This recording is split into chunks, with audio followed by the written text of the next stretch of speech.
আজকের থাকছে আপনার জন্য দাদাগিরির কুইজ। দাদাগিরির কুইজ খেলতে আপনি প্রস্তুত তো? চলুন শুরু করা যাক।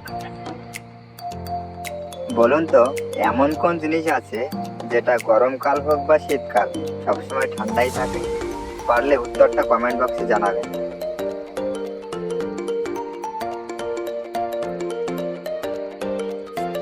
গরমকাল হোক বা শীতকাল, বরফ সবসময় ঠান্ডাই থাকে।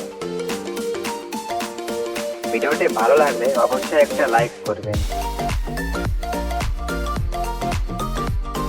বলুন তো, বছরে তুমি আমাকে একবার কেনো এবং সারা বছর আমাকে ইউজ করো, তারপরে আমাকে ফেলে দাও। বলো তো দেখি, আমি কে?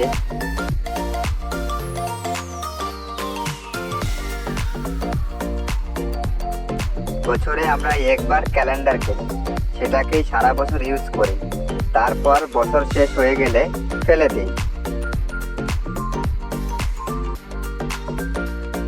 কোন জিনিসের পা নেই কিন্তু সে খুব জোরে ছোটে, একবার সে চলে গেলে আর কোনোদিন ফিরে আসে না? উত্তরটা কি হতে পারে?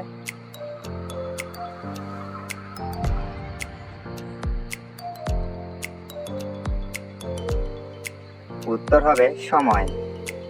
বন্ধুরা, প্রতিদিন দাদা জিকে কুইজ এই ধরনের ভিডিও পেতে চ্যানেলটি অবশ্যই সাবস্ক্রাইব করবেন। 100 টাকা থেকে 99 টাকা নিয়ে নিলে কত টাকা বেঁচে থাকবে?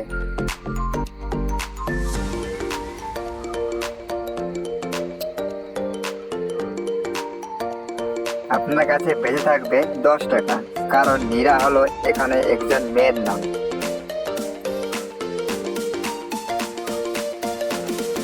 তিন অক্ষরের নাম তার, মাটির তলায় থাকে, মাঝের অক্ষর বাদ দিলে গাছে ঝুলে থাকে। বলুন তো উত্তরটা কি হতে পারে?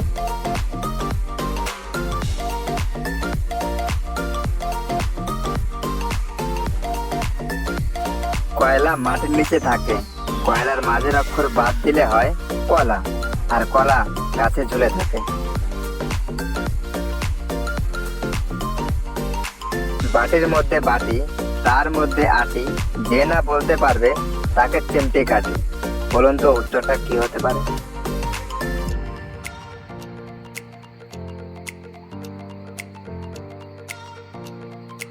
এই প্রশ্নের উত্তরটা হবে চালতা।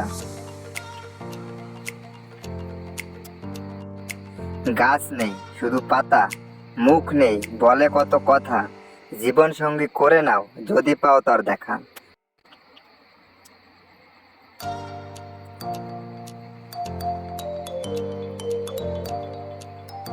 উত্তর হবে পড়বার বই। বলুন তো বন্ধুরা, 365 দিন না ঘুমিয়ে একজন মানুষ কিভাবে বেঁচে থাকতে পারে?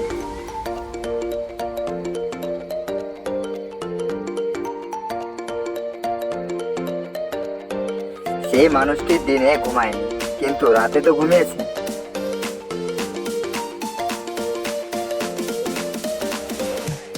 আমাদের কানেতে থাকে, কচু গাছেতেও থাকে, সেটাকে উল্টে দিলে হয় একটি শস্য দানা। বলুন তো জিনিসটা কি?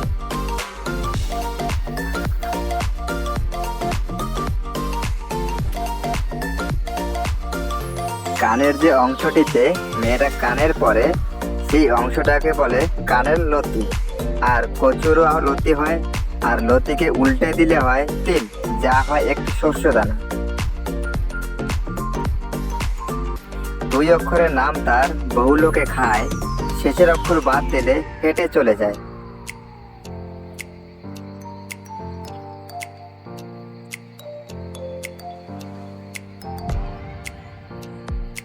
উত্তর হবে পান।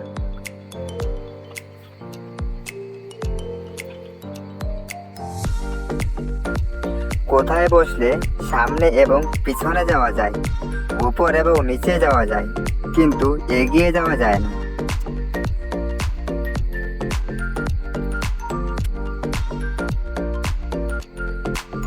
উত্তর হবে নাগরদোলার চাপলে।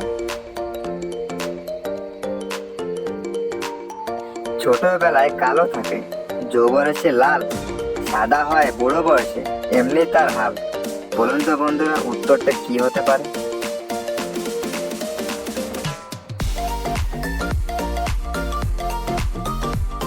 উত্তর হবে কয়লা। বলুন তো বন্ধুরা, এমন কোন শব্দ আছে যেটাকে আপনি লিখতে পারবেন কিন্তু পড়তে পারবেন না?